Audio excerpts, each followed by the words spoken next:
Line అంటే same ఇందాక involved of hexagon ఉంటుంది.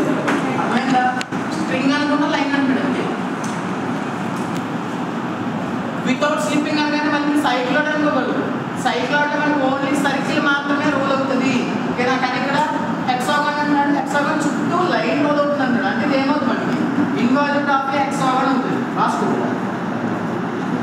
తర్వాత ఏ కాయిల్ అన్నా కూడా వైరే.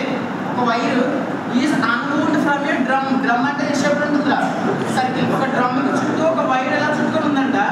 ఆ వైర్ని ఎలా 360 degrees మూవ్ చేస్తే వచ్చే కర్వ్ గీయమంటున్నాడు. అంటే ఏంటది? సర్కిల్కి ఇన్వాల్వ్. అందులో ఇచ్చిన 360 degrees యాంగిల్ అంటే ఏం కాదు. ఇప్పుడు ఒక సర్కిల్కి ఒక థ్రెడ్ కట్టామనుకోండి, ఈ పెన్సిల్ ఇక్కడ నుంచి ఇలా మూవ్ చేసి సర్కిల్ చుట్టూ తిరుగుతుందా లేదా పెన్సిల్ అంటే 360 degrees తిరుగుతుందని తను మీకు అంతే తప్ప ఆ యాంగిల్ మనం ఎక్కడన్నా వాడతామని ఏం కాదు. ఓకేనా? సర్కిల్ ఇన్వాల్వ్ గీయాలంతే. Next draw a plane scale. RF value ఇచ్చాడు. 1:40 అంటే 1/40 అని తీసుకుంటాం RF.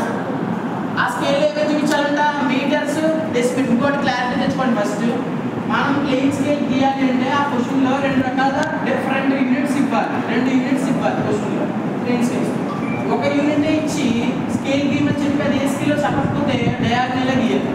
2 ఇచ్చి ఏ పేరు చెప్పకుండా స్కేల్ గీయమంటే ప్లేన్ స్కేల్ గీయచ్చు, డయాగ్నల్ స్కేల్ కూడా గీయచ్చు. 2 అయితే 2 రకాల యూనిట్స్ మెన్షన్ చేసే క్వశ్చన్లో ఏ స్కేల్లో చెప్పకుండా స్కేల్ గీయమంటే ప్లేన్ స్కేల్ అన్నా గీయచ్చు, డయాగ్నల్ అన్నా గీయచ్చు. 2 ఇచ్చినప్పుడు 1 ఇచ్చినప్పుడు కానీ 3 ఇచ్చినప్పుడు కానీ ఏంటి చెప్పకపోతే డయాగ్నలే. ప్లేన్ స్కేల్లో 1, 2, 3 ఇచ్చినప్పుడు రావు.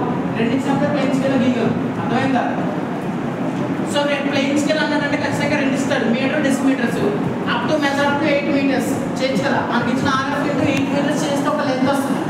దాంతో స్కేల్ కన్సిడర్ చేసుకుంటాం. గీసిన తర్వాత లాస్ట్లో మన నోట్స్లో ఒక వాల్యూని ఇండికేట్ చేసేవాళ్ళు. ఇక్కడ 2 ఇచ్చి 2 చూపించమంటారు. 4.3ని 6. ఈజీ కదా.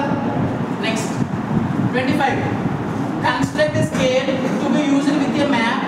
ఇంకొకటి వినండి. ఈ మోడల్ ఇంకా క్లాస్లో చెప్పలేదు, ఇక్కడ చెప్పేస్తున్నాను చూడండి.